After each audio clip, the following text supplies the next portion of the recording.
What tech stack are we using? Well, what are we using? A bunch of AI tools. A bunch of AI vibe coding. Yeah, vibe coding all the way. Vibe coding. I was actually asking for something else. I made a simulation for a quantum wave function. It actually looks pretty accurate to me. I'm not an expert, but it does work. It does look good on this screen. I'll be moving it into Visual Studio Code. I don't know what's up with the slit separation. Ooh, doesn't look right there. So it's firing 100 particles at the same time. Meant to start seeing the distribution of some sort depending on the slit. Are there meant to be 2 slits? Pretty sure they're meant to be 2 slits. And this one, instead of controlling things myself, it does this preset complex ecosystem. Okay, fine. Simple repulsion. So obviously using procedural animation, group formation, chases and runners. Yeah, you can see those are the standard animations of the sort that you see. Yeah, you can improve the user interface, give more control. Have those as preset drop down menu. And then for each preset, you'll have different controls. But yeah, ideally we're going for single shot. So single shot. Yeah, the AI gods are not being nice to us today. Don't know what's up. Yeah, this one's deployed, but we have this PC eigen faces facial feature extraction. This one requires a camera. I have the seizure simulator. It's meant to look like a brain. Then it will simulate a focal seizure. Oh, it will generate any other type of seizure as well. I have a sleep simulator. Actually lost a prompt engineer. Can talk to the prompt engineer, can call them, but they can't share the screen. What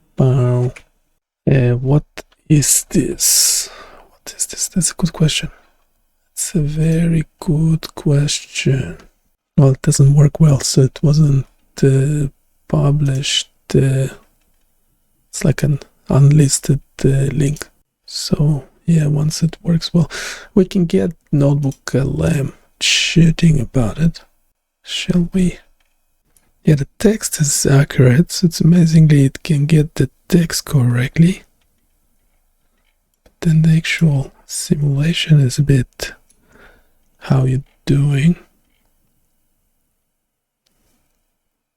Wait, NotebookLM. Can I just give it the link, right? I don't have to give it the code or anything, do I? Yeah, waiting for NotebookLM.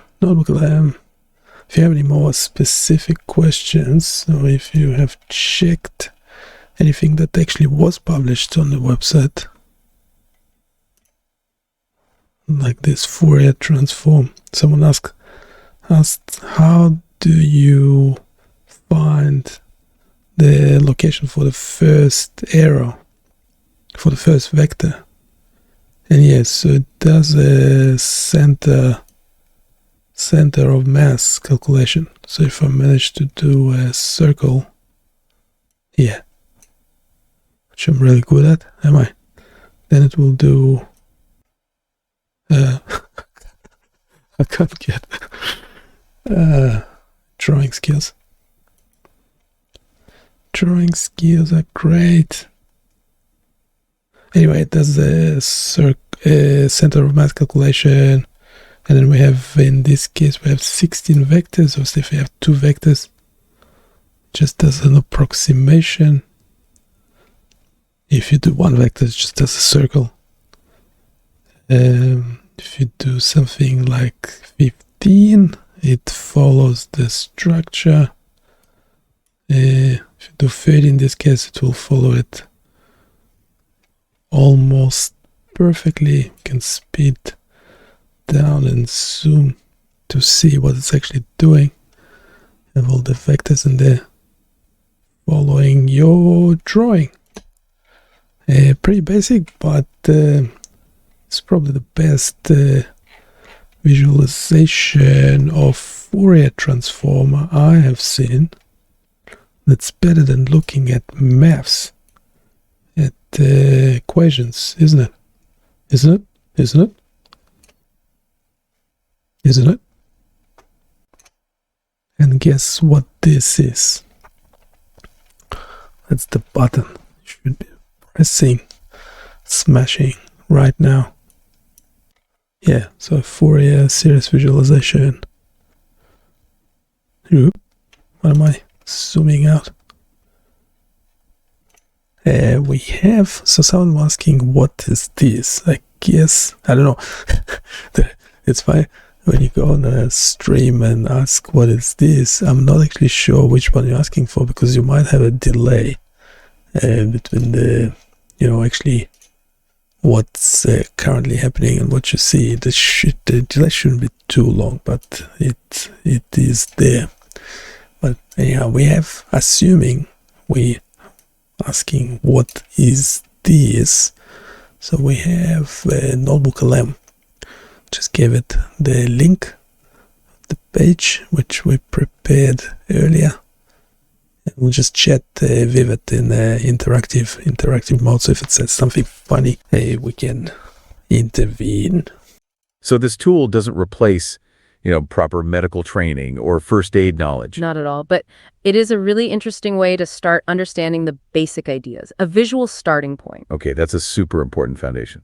So with that clear, let's dive into the simulation itself, how it's designed, how it uses visuals, sounds, what it actually reveals about these, complex brain events. It's like getting a little window into those electrical storms in the brain. So let's start right there. What is this simulation fundamentally? Why make it interactive? Well, at its heart, it's basically a learning tool. It gives you a simplified picture, visually and with sound, of different kinds of seizures.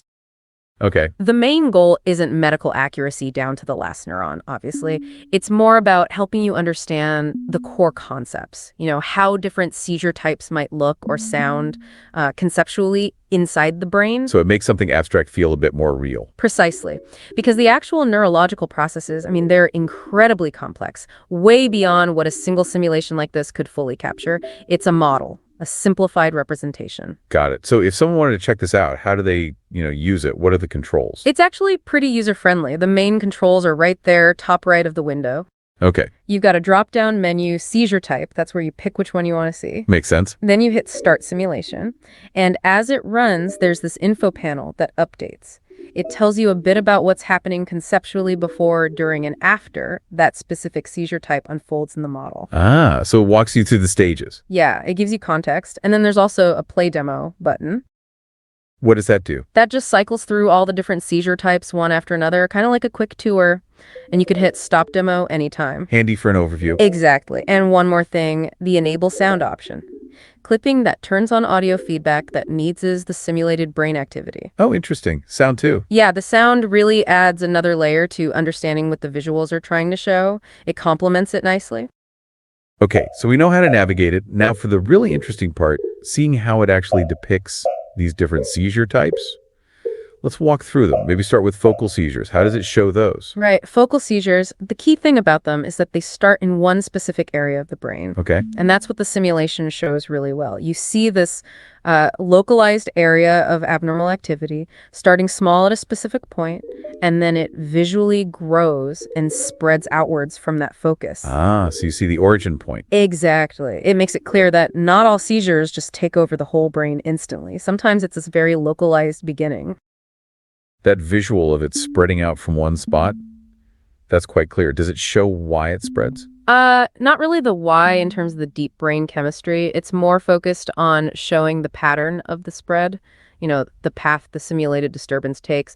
It keeps the model focused on the visual representation of the activity itself. Gotcha. Okay, then there's the type many people probably think of first, the generalized tonic-clonic seizure.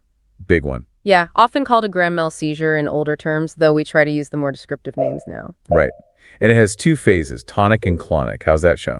The simulation does a good job breaking that down. First, the tonic phase, that's muscle stiffening. The simulation shows this as really intense, widespread activity. Then it shifts to the clonic phase, the rhythmic jerking.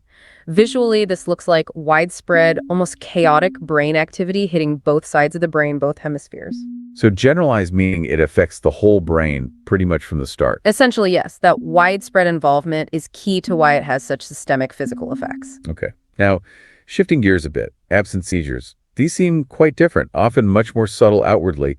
How does the simulation capture something like a brief lapse in awareness? You're right, they are very different. Like someone just momentarily checks out. Yeah. The simulation shows this as a kind of global pause. The activity across the whole brain model just sort of freezes for a second or two. A visual pause. Yes. And what's really neat is that it also visually represents the characteristic electrical pattern associated with absent seizures, that classic 3 Hz spike and wave pattern you'd see on an EEG. Oh, wow. So it tries to visualize that specific electrical signature. Exactly. It makes that specific rhythm, which neurologists look for, something you can actually see in the model. It turns an abstract electrical reading into a visual event. Powerful for understanding. That is clever. Okay, moving on. Tonic seizures. You mentioned the tonic phase earlier, but these are seizures that are just that stiffening phase, right? Can lead to falls. Correct. Tonic seizures are primarily about that sudden muscle stiffening rigidity. And yes, because it's so sudden and strong, it often causes falls. So how does the simulation show that sustained stiffness? It shows it as sustained, very intense brain activity that seems to build up. It's not the back and forth jerking of clonic, but more like a continuous, high-level electrical discharge holding the muscles rigid. Okay, sustained intensity. And then kind of the opposite, atonic seizures or drop attacks. Exactly the opposite, in effect. Atonic means a sudden loss of muscle tone. Complete limpness, essentially. That's why they're called drop attacks. The person just collapses. Right, so if tonic is high intensity, atonic must be a sudden decrease. The simulation shows this as a rapid drop-off in the brain activity visualization. You even see the little particles in the simulation sort of drop down, visually reinforcing that sudden loss of tone, like pulling the plug momentarily. Wow, quite a contrast. Okay, one more main type here. Myoclonic seizures. What about those? They're described as brief, shock-like jerks. Yeah, like a sudden muscle twitch or jolt, sometimes just one, sometimes in clusters. How do you visualize that? The simulation uses rapid, short bursts of activity, intermittent flashes of intensity in the brain model, and the particles associated with those areas make quick, jerky movements. It mirrors that sudden, involuntary muscle contraction quite well, like little electrical zaps. So across all these types, the simulation is using core visual and auditory elements to simplify things. Let's break that down a bit more. The color coding, for instance. Right. The color is key for intensity. Normal baseline activity has its own look, but when seizure activity starts, it uses a color gradient. Yellow for lower intensity, moving towards red for higher intensity. So brighter red means more intense simulated electrical activity. Exactly. And before the seizure simulation starts, the different baseline colors actually represent the 4 main lobes of the brain: frontal, parietal, temporal, occipital. Each gets its own distinct color just to orient you. That helps place where things might be starting or spreading. What about the actual movement? How do the particles or the visuals move differently? The movement patterns try to reflect the seizure type. For generalized seizures, you see that widespread, high-frequency vibration look, which then shifts into those strong rhythmic pulses or convulsions, showing the whole brain is involved. Okay. For focal seizures, as we said, it's that localized start. Then you see the activity visually spreading outwards over time, like ripples. And absence. Absent seizures have that unique visual, the brief global pause. Everything just stops moving for that moment, a visual silence almost. And you mentioned audio feedback adds another dimension. How does the sound map onto these? Yeah, the sound is designed to mirror the visuals. So normal brain activity is represented by soft, gentle tones, baseline noise. Okay. When a seizure simulation starts abruptly, you often hear sharper sounds to mark that sudden onset. Like an alert. Sort of. Then for generalized seizures, with all that widespread activity, the sound becomes more complex, like complex harmonies or maybe even slightly dissonant sounds, reflecting the chaotic electrical storm. And for the others? Absent seizures, matching the visual pause, get a brief moment of silence in the audio track. Makes sense. And tonic seizures, with that sustained intensity, they're represented by sustained musical tones, holding the note, if you will. It's really quite clever how they've mapped sound onto these abstract concepts. It provides another way in. It really does, especially, for different learning styles. Some people connect more with the audio cues. It makes the whole experience richer and hopefully clearer. It's impressive how these basic elements, color, movement, sound, are combined to give you a feel for these incredibly complex, hidden neurological events. It's a powerful simplification. It is powerful for getting those first insights, those aha moments. Can you tell from the link how good that simulation actually is? Just technically. That's a great question, and we appreciate you asking about the technical aspects. Yeah, thanks for chiming in. Based on the information provided, the simulation itself states it's a simplified educational simulation. It's designed to be interactive to give a visual and auditory representation. But it explicitly notes it's not a precise scientific or medical model of brain activity. So technically, it's good at what it aims to be, an accessible learning tool. It excels at simplifying complex neurological processes for a basic understanding. It's good for illustrating general concepts, not for detailed scientific accuracy. What's fascinating here is how it balances that educational goal with transparency about its limitations. It's upfront about being a model, not a perfect replica. Which is really important for any simulation aiming to explain So you have access to the code. So I just send, if I give you the link, you have access to all the code. Can you tell what the libraries are being used and how the simulation actually is being made, and if you know how it can be made better, more realistic? Unfortunately, from the text we're working with, which is essentially the website's description of the simulation, we don't have access to the underlying code. yeah, we can't see the specific programming languages or libraries they use to build it. The source material focuses on what the simulation shows, not how it was coded. It's like the whole application is JavaScript, so if I give you the link, shouldn't you just have access to the code? All the simulation, all the animation, and the web application, the interaction and everything is in JavaScript, which is part of that same HTML on the page. So all the code is on the page. You're right to point out that client-side JavaScript applications do often have their code accessible directly on the page. That's a very sharp technical observation. And in many web applications, if it's purely front-end, you could indeed inspect the source. You'd find the JavaScript code right there. However, for this podcast, we're working strictly from the provided next descriptions of the simulation. Our access to the simulation is through those written materials only. So while your point about JavaScript applications is technically correct for many web apps, We don't have the functionality to actually load the page, inspect the code, or explore the browser's developer tools during the show. our deep dive is limited to the information explicitly presented in the About and How to Use sections. It's a great example of how different levels of access give you different insights. And how even a detailed description isn't the same as direct code access. So to circle back to what we can discuss about making it more realistic, based on the description, To make it more realistic, you'd likely need to incorporate far more complex neurological data. like real-time EEG readings or perhaps fMRI data, those deeper insights. That would move it beyond a simplified model into research-grade simulation, something far more advanced. Which, as the disclaimer points out, isn't its current goal as it aims for basic understanding. It's all about balancing that educational goal with transparency about its limitations. Absolutely. Make sure you know it's a jumping off point, not the definitive answer.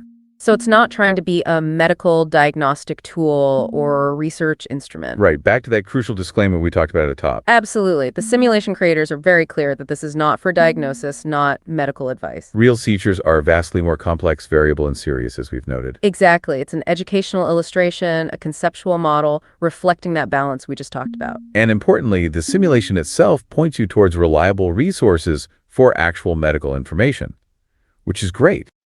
Yes, it mentions organizations like the Epilepsy Foundation and the World Health Organization. Specifically, their information on epilepsy and the U.S. National Institute of Neurological Disorders and Stroke lay-ins. Those are the places to go for comprehensive, accurate medical details and support. Absolutely. Those are the go-to resources for real-world information, diagnosis, treatment, and support. Crucial distinction from a simplified simulation, as we've highlighted repeatedly. So wrapping this up for you, our listener, what have we seen? We've explored how the simulation takes something incredibly complex, seizures, and breaks it down. It uses visual and sound cues you can actually grasp, like those particle movements we discussed earlier. It gives you this unique, simplified peek inside the brain during different seizure types. Makes the invisible a bit more visible, the unheard audible, but always as a conceptual model. Yeah, and it really shows how these kinds of educational tools, even though simplified as we just talked about, can be super helpful. for that initial understanding, getting that basic picture of what's going on inside the brain. It makes the abstract feel more concrete, which is its strength. But always with that crucial reminder we keep bringing up. Always. It's illustrative, educational, and artistic interpretation even. It is not a substitute for professional medical advice or diagnosis. Cannot stress that enough. Definitely. So as we finish, there's something to think about. How do these kinds of simplified interactive models change how we learn about really complex, hidden biological processes like this? What does it tell us about the power of visualization and interaction for learning, even for something as intricate as what happens in the brain during a seizure? Thanks for joining us on this deep dive. We hope it's given you some new insights. Interestingly, when I tried to share the whole code with NotebookLM, it's just extracting the text. The code is actually seemed to be removed for whatever reason, even though you would think it could be treated as text. Yeah, so it's taking everything in the HTML, but yeah, essentially removing the code. So I'm not able to share the code with NotebookLM, which is a bit unfortunate. Everything we do is available on BioniChaos.com. Go check it out. Let us know what you think. Only after you visited the website, of course.